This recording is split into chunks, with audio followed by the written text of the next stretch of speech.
শুভ দুপুর বন্ধুরা, তোমরা সবাই কেমন আছো? আশা করছি তোমরা সবাই খুব ভালো আছো, সুস্থ আছো। আমরাও খুব ভালো আছি।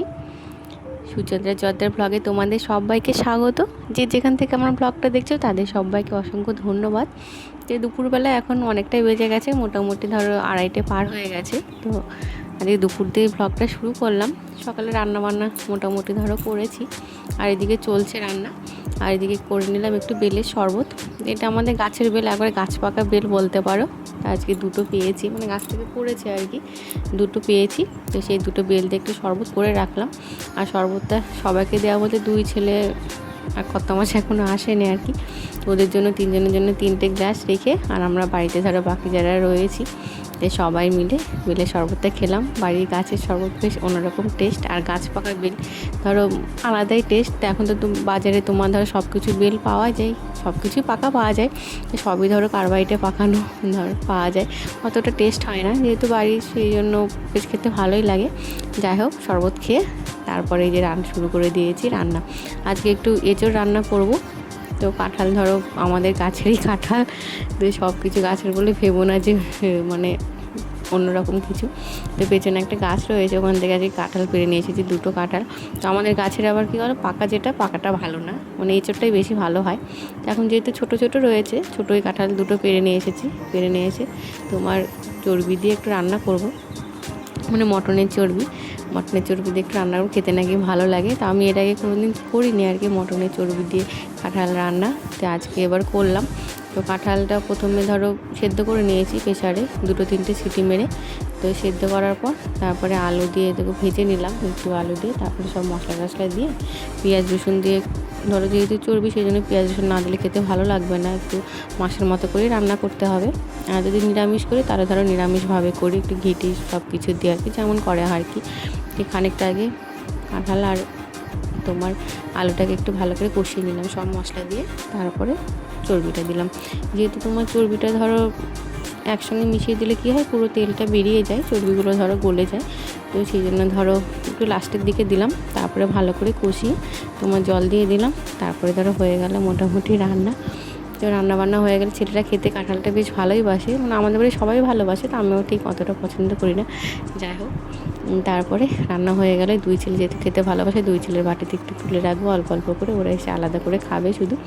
তারপরে ধরো আমরা সবাই মিলে আবার চান টান করে পুজো করে তারপরে ধরো আমরা খাওয়া দাওয়া করবো। আজকে ছোটো ছেলের নাচের স্কুলে আজকে বসন্ত উৎসব রয়েছে, ওখানে আবার যাবো।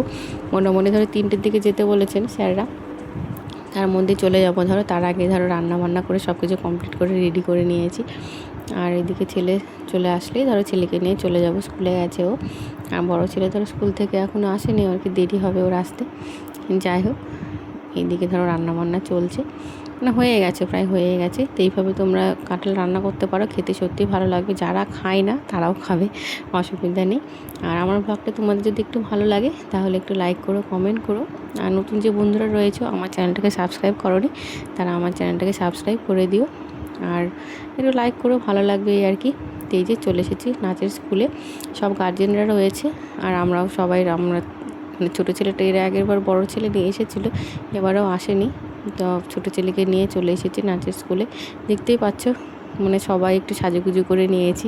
বসন্ত উৎসব মানেই ধরো হলুদ কালার, হলুদ শাড়ি। আর ছেলেদেরও সব বাচ্চাদের আর কি, বাচ্চাদের তোমার হলুদ রঙের পাঞ্জাবি পরিয়েছি, আর মেয়েগুলোকে সব হলুদ শাড়ি পরিয়েছি। আমরা যারা গার্জেনরা রয়েছি সবাই ধরো হলুদ শাড়ি পরেছি আর কি। তারপরে ওদের স্যাররা একটু সবার গালে একটু আবির দিয়ে দিল। তারপরে তোমার আমরা পদযাত্রায় বেরোবো। পদযাত্রায় বেরিয়ে তোমার মোটামুটি অনেকটাই ধরো ঘুরতে হয়েছে। তো সবাই একটু মানে রাস্তায় নাচ গান করে পদযাত্রা আমরা করি, বেশ ভালো লাগে। বছরে একটা দিন এরকম দিনের আমরা অপেক্ষায় থাকি। আর তোমাদের যদি অনুষ্ঠানটা একটু ভালো লেগে থাকে তাহলে একটু কমেন্ট করো। আর তারপরে পদযাত্রা করে চলে আসলাম মায়ের মন্দিরের সামনে। মায়ের মন্দিরের সামনে তোমার আমাদের অনুষ্ঠানটা, মেন যেটা অনুষ্ঠান সেটা ওখানে পালন করা হয়। তাই এখানে সবাই এসে প্রথমে একটু মানে সবাই মিলে একটু লাড্ডু খেলাম, লাড্ডু আর জল খেয়ে নিলাম, অনেকটা হাঁটাহাঁটি করেছি বুঝতেই পারছো।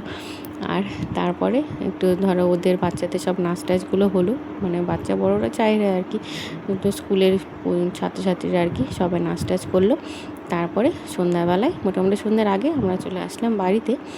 আর প্রোগ্রামটা কেমন লাগছে জানিও। তো প্রোগ্রামের অনেক বসন্ত উৎসবের গান ছিল, তো গানগুলো আমি দিতে পারলাম না, তাহলে কপিরাইট পড়ে যাবে, সেই জন্য আর কি। তারপরে এই যে চলে আসলাম বাড়ি। তো এখন রাস্তাতে। তো আজকের মতো এই পর্যন্তই। সবাই খুব ভালো থেকো, সুস্থ থেকো। পরের ব্লগে দেখা হচ্ছে।